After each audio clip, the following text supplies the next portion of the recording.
Kali ini kita bakal bahas salah satu transformasi paling dramatis dalam sejarah. Ini ceritanya Umar bin Khattab. Pertanyaannya tuh simple, tapi jawabannya wow, luar biasa. Gimana ceritanya seorang musuh bebuyutan bisa jadi pilar utama dari keyakinan yang dulu mati-matian ia benci? Yuk kita bedah bareng-bareng. Oke, biar kebayang seberapa besar perubahannya, kita coba lihat dua sisi Umar yang beda banget. Di satu sisi ada Umar sang penentang. Bayangin, tokoh kuat dari suku Quraisy, sumpah pengen hancurin Islam, bahkan nawarin diri buat bunuh Nabi Muhammad. Nah, di sisi lain ada Umar sang pemimpin, khalifah kedua yang justru bangun fondasi negara Islam dan jadi simbol keadilan. Pertanyaannya, kok bisa dua orang ini adalah orang yang sama? Nah, ini yang mau kita bongkar. Yuk kita mundur dulu ke awal. Jauh sebelum jadi pemimpin, Umar ini ibaratnya jawaranya tradisi lama Quraisy. Kekuatan dan reputasinya itu, bikin dia jadi salah satu musuh Islam yang paling efektif dan paling ditakuti. Nah, sekarang kita masuk ke jantung ceritanya. Ini bukan perubahan yang pelan-pelan ya. Transformasi Umar itu terjadi cuma dalam satu hari. Satu hari yang krusial.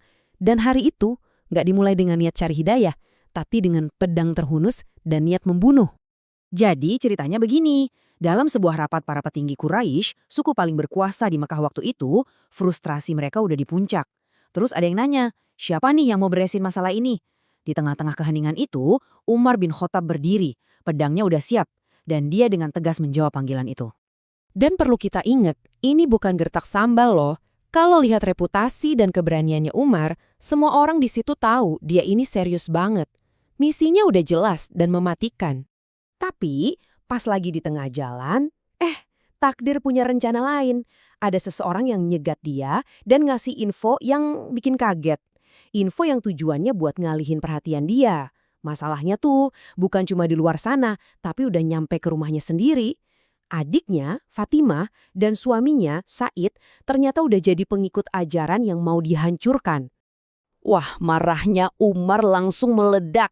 Dia nggak pakai pikir panjang, langsung putar balik dan menyerbu rumah adiknya.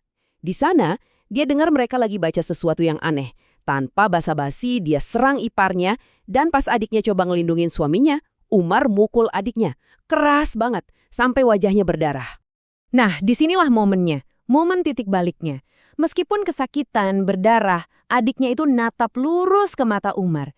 Tanpa rasa takut sedikit pun, dia ngucapin kalimat syahadat, menyatakan imannya tepat di depan muka kakaknya yang lagi murka. Ini dia momen kuncinya. Keberanian adiknya itu benar-benar ngeguncang Umar. Kekuatan fisiknya seolah-olah luluh di depan kekuatan iman yang nggak kelihatan. Untuk pertama kalinya, amarahnya reda dan diganti sama rasa penasaran. Dia pun minta, sini, kasih ke saya apa yang kalian baca. Setelah dia bersuci, dia dikasih lembaran yang isinya surat Toha dari Al-Quran. Dan pas dia baca ayat ini, sesuatu di dalam dirinya itu retak dan berubah. Selamanya. Kata-katanya tuh begitu langsung, begitu kuat, dan personal, nusuk banget ke hatinya dengan cara yang gak pernah dia bayangin. Dan yang bikin makin luar biasa, kejadian ini tuh kayaknya bukan kebetulan sama sekali. Nabi Muhammad sendiri ternyata pernah berdoa secara spesifik, minta Tuhan untuk muatin Islam lewat salah satu dari dua orang bernama Umar. Umar bin Khattab atau Amru bin Hisham, yang kita kenal sebagai Abu Jahal. Dan hari itu, doanya terjawab. Perubahan Umar ini nggak dia simpan buat diri sendiri loh. Justru sebaliknya, dampaknya langsung bikin geger situasi sosial dan keagamaan di Mekah saat itu. Bayangin, dengan pedang yang sama, yang beberapa jam sebelumnya disiapin buat membunuh, Umar sekarang jalan ke tempat para petinggi Quraisy ngumpul. Dia berdiri di depan mereka, dan dengan lantang, dia nyatain keimanannya.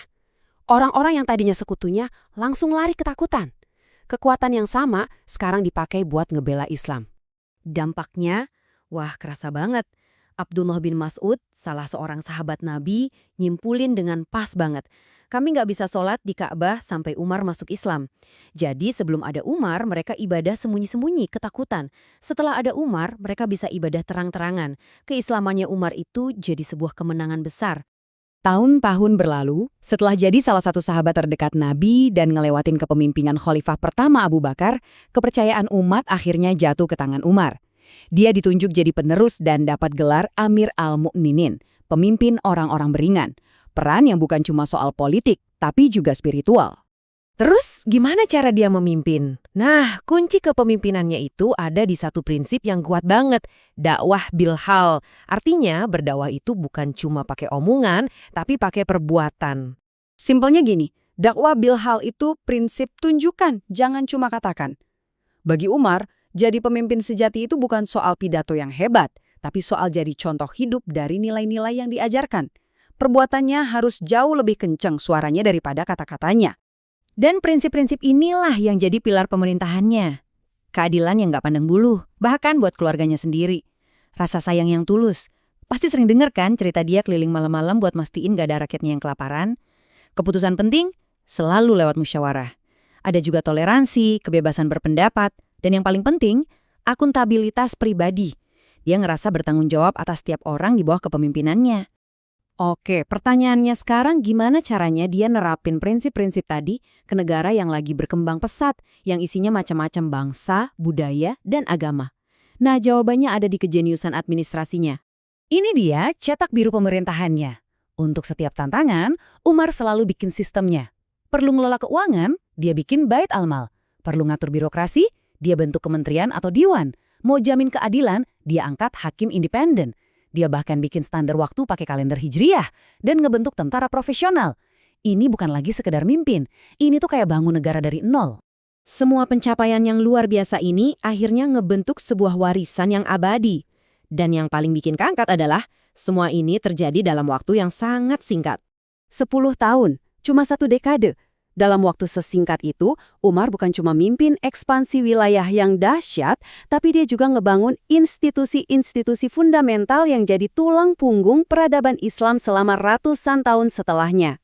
Kisah transformasi Umar dari seorang penentang jadi pembangun peradaban itu benar-benar bukti kekuatan keyakinan dan kepemimpinan. Tapi ini juga ninggalin kita satu pertanyaan besar buat direnungkan. Emangnya apa sih yang bikin prinsip seorang pemimpin, prinsip kayak keadilan, tanggung jawab, dan pelayanan bisa jadi begitu abadi, sampai-sampai gemanya masih bisa kita rasakan ribuan tahun kemudian?